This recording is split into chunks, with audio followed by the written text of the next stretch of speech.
This is the Good Neighbor Podcast, the place where local businesses and neighbors come together.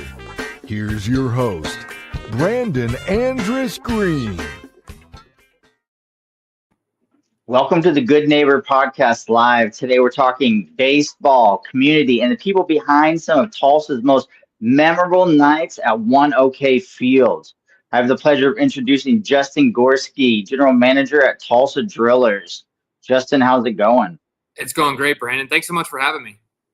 Oh, man, I'm excited to learn all about you and what all you guys have going on there at Tulsa Drillers. I grew up with Tulsa Drillers, so I'm excited to speak with you. I love it. It's hard to believe we're next year we're celebrating the Drillers' 50th anniversary. I mean, professional baseball in Tulsa has been predating statehood, and the Drillers have been around for 49 years right now. So it's unbelievable, the history and tradition of the team. Yeah, it's impressive. I remember growing up as a little kid, I always loved coming to the games and getting the little hats with the ice cream in it. We still do that here today. That's a tradition that you can't break. That's one of the best things about the ballpark. Especially when you're a little kid. Yeah, exactly. Or an adult too. Or a big kid. Yeah, exactly. So for someone who's never been to a game at One OK Field, what makes the Tulsa Drillers experience kind of different than simply just watching baseball at home? Yeah, I think the best thing is baseball is such a social game, right? We always say once you come through our doors, we want your worries to go away. We want you to come out here, and there's something for everyone here, Brandon, honestly, whether you're a baseball fan or not.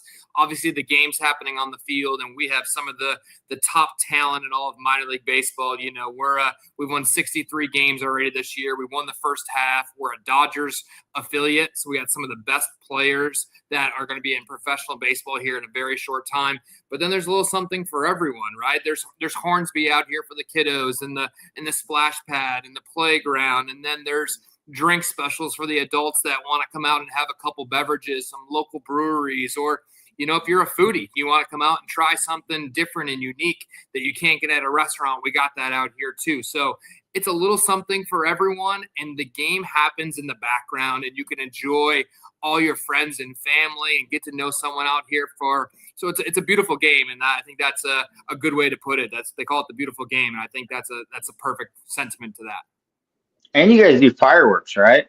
Absolutely, yeah. We're 25 fireworks shows this year, so every Friday night and some Saturdays and holidays, we do fireworks out here, and there's nothing like it. We shoot them right from center field. We always say it's the closest legal place that you can watch a professional fireworks show. It is right in front of you with the downtown skyline. There's nothing like it. We're very proud of that. Yeah, and they're awesome fireworks show. They're not just like every other one. I've appreciated being able to watch it so close. Yeah, and it changes every time too. We use a local company called Imperial Fireworks. We've been using it for 30 plus years, and every time you see a show, it's different. So I think that makes it unique too. So if you come out, you know, Friday and Saturday for shooting fireworks, you're not going to see the same show whatsoever. So we're very proud of that. And I understand that you got started as an intern years ago. How did all that come about? Yeah, I had graduated college in May, and I was applying all over the place, trying to find a job. And my mom finally was like, "You got to get out of our basement. You got to find something to do." And luckily, the Tulsa Drillers took a shot on me and offered me an internship, and I moved down here in January of 2010. We were still at the old ballpark at the time. Well, One Oak Field was being built, so I started over there in a little closet outside in the concession stand because they didn't have enough room for all of us. And I came down to Tulsa, and it was a cold winter, and I was like, man, what am I doing down here? And then we moved in the new ballpark, and all the things happened, and I was like, this place is amazing. And seeing downtown become revitalized down here and the things that happened, and you know, I was lucky enough and worked pretty hard, and they offered me a full-time job, and I've just kind of been rolling with the team ever since. It seems like every time there's an opportunity for me to go somewhere else, a door opens here in Tulsa, and I couldn't be more blessed and more proud to be here and to be a part of this organization. So were you just passionate about baseball, or how did that whole thing come about to actually leave New York and try to find a place that you could intern? Yeah. I played baseball, basketball, football growing up, went to college to go play baseball, ended up hurting my arm, was never going to go pro, but never really had thought about what those next steps are. And I was in a sports management program at the time, and they're like, hey, you need to go get an internship. So I actually interned with the Syracuse Chiefs. They were a AAA ball club about 45 minutes from where I grew up. And I learned about the business side of sports. And I've always was on the field, on the court, whatever it may be. And I didn't realize all the things that went on behind the scenes in sports and selling tickets and running a food and beverage business or partnerships or merchandise. And I got to dabble in that a little bit. And I was like, this is really cool. This is fun. This is exciting. And especially the entertainment side. That's where I really fell in love with sports. And so there was an opportunity out here, and our president, he's a local New York guy as well. So him and I kind of clicked on Yankees baseball, and he's a Syracuse alumni, so right where I grew up. So him and I clicked really well. So it worked out well. They took a shot on me, and here we are. Yeah, and obviously you've kind of worked your way through. You've had several different positions before becoming general manager. How's that kind of shape the way you lead things? Yeah, I mean, I think it gives me a really well-rounded perspective on our business, right? So I've been involved everything from the entertainment and promotions to marketing to sales to all the things that we were doing. And I've gotten to learn a lot more from the food and beverage side and from the retail side. And all of that has really helped me to have a good perspective on what all our staff members does. Don't take anything for granted how hard people work. And, I always kind of say, like, I wouldn't ask you to do anything I wouldn't do. I've pulled trash and I've worked fryers and I've poured beers and I've been scanning tickets and love to be at the gates at the end of the nights and pull tarps. So I think having that well-rounded background and have done majority of the things that we do here really helps to show our staff that, we're all in this together and we're going to all continue to do this with a small staff that we have. It's great. And it really seems like, from my perspective, that the Drillers really has to create a great experience for whole bunch of different people. You got like serious baseball fans, families, first-time visitors, maybe people who may just be coming just for the atmosphere. How do you design a night that kind of works for all these different people?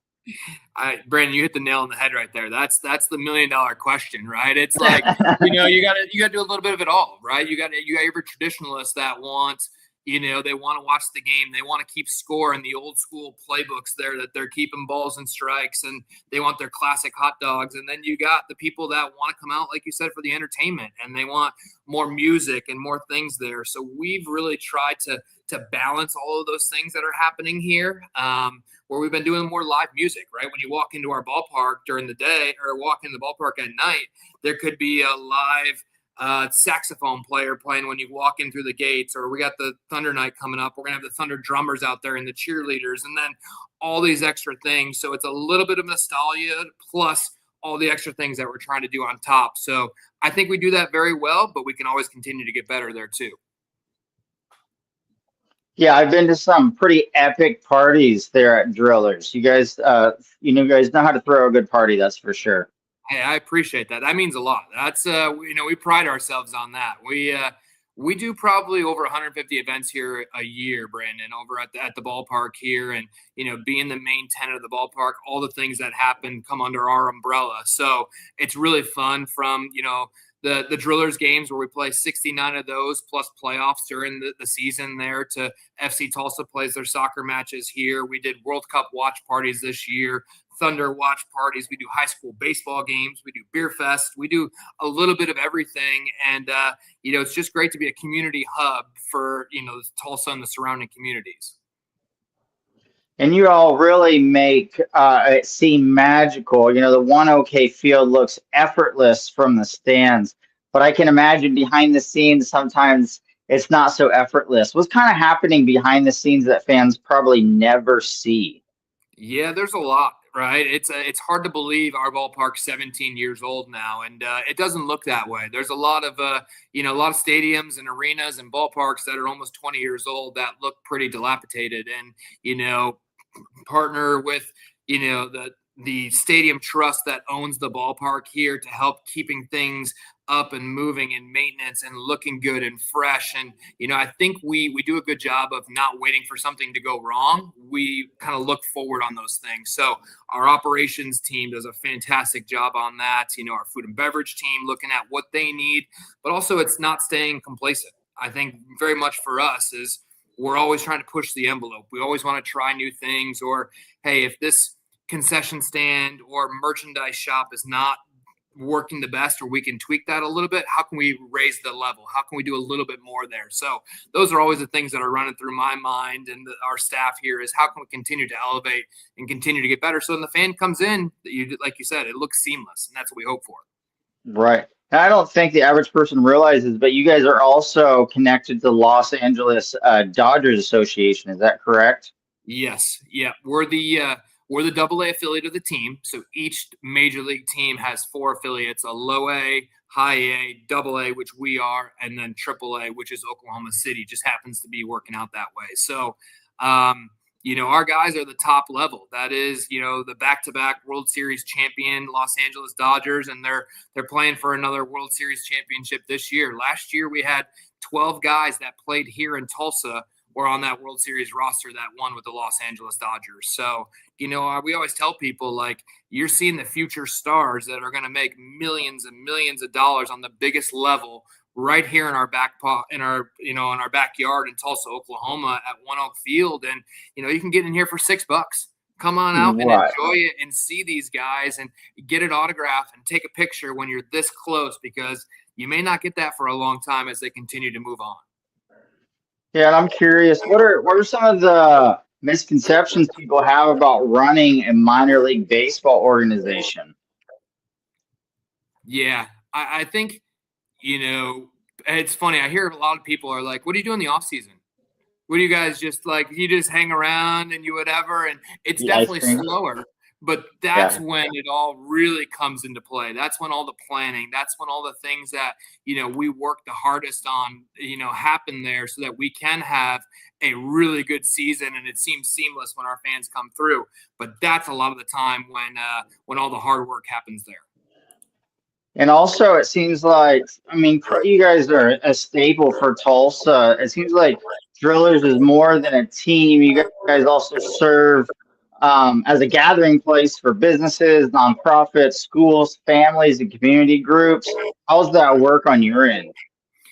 Yeah, again, we try to make the ballpark facility that is able and open to anyone that can utilize it for the things that they want to do out here. So, like, you and I had talked about, Brandon, you worked with the White Party when they, Family and Children's Services did that out here. We've done all sorts of charity walks happening here at the ballpark. We do fundraisers where people come out, or partners will come with us, and we'll have like a Greenwood night coming up here in a few weeks, right? So we're going to wear special Greenwood District jerseys that we're going to wear, and we're going to auction those off afterwards, and all the proceeds are going to go back to the Greenwood District, and all their companies and people can come out and showcase the things that they're doing there. So we really work hard to make sure that One Oak Field is for everyone. We have a lot of programs that happen on a nightly basis during our games there too that nonprofits can sign up for, and they can come out. We do what we call a McElroy Manufacturing Community Spotlight. So every single one of our games, we bring a nonprofit out for free, and they can enjoy it. They can set up a booth space, and they can tell our fans what they do. And so we do that for free for every single night. And one of the programs that I'm most proud of is like Wednesday nights. We do we call it Williams Make a Difference Wednesdays, and nonprofit groups like Family and Children's Services or the Laura Dester Shelter, the YMCA, Big Brothers Big Sisters can reach out, and we'll actually give them free tickets and a meal to come out to a game that otherwise they may not have an opportunity to come out and enjoy. So things like that really make what we do so much more than the game that happens on the field, and we're truly, truly proud of that. So is there anything in particular that you're kind of excited about for the future of Tulsa Drillers? Yeah, It's crazy to believe, but this next year is the 50th anniversary of the Drillers there, and so we're gonna celebrate. We're gonna do a lot of really fun things, a lot of exciting things. Try to bring back former players, and we got a special anniversary logo, and we're gonna do exclusive merchandise drops, and there's a lot of these things that we're really excited for, that to kind of have what you talked about, that traditionalist that wants to celebrate the 70s, 80s, and 90s and so on, but also the new age, and really tie all that together. So excited to see where that goes as we continue to plan for next year. And then we're just going to continue to elevate. We're going to continue to try new things, and we're going to make sure that every night you come to a ball game is something different. And we're excited, and we're thankful for the people that come out and enjoy the games with us. Justin, what's one thing you want our listeners to really remember about Tulsa Drillers? Oof, one thing. I think baseball is a game for everyone. I think that is really important, and I think baseball is just the tipping point. We used a slogan back in the day that was "Tonight begins with baseball." Right? Like, coming out and just being here at the ballpark, you're coming out for baseball. But that's just the tip of the iceberg. So many other things are going to happen. And, we encourage people to give us a try and come out here and keep enjoying it. We got a lot of exciting things happening. Well, how can people learn more, maybe buy tickets and connect with the organization? Yeah. TulsaDrillers.com is our website. You can go right there, and all of our social channels are Tulsa Drillers. So check us out. We do a lot of really fun things, and it's not just baseball content there either. So we play a lot of things with Hornsby. We do a lot of really, really fun, unique things. So check us out on the social channels. Give us a follow, and we'll see you out here at the ball game. Justin, I so appreciate you making yourself available. I know you're a busy man, and I wish you and Tulsa Drillers the best moving forward. Thank you so much, Brandon. I appreciate the time. This has been a blast. Thank you for listening to the Good Neighbor Podcast. To nominate your favorite local businesses to be featured on the show, go to gnptulsa.com. That's gnptulsa.com, or call 918-301-6356.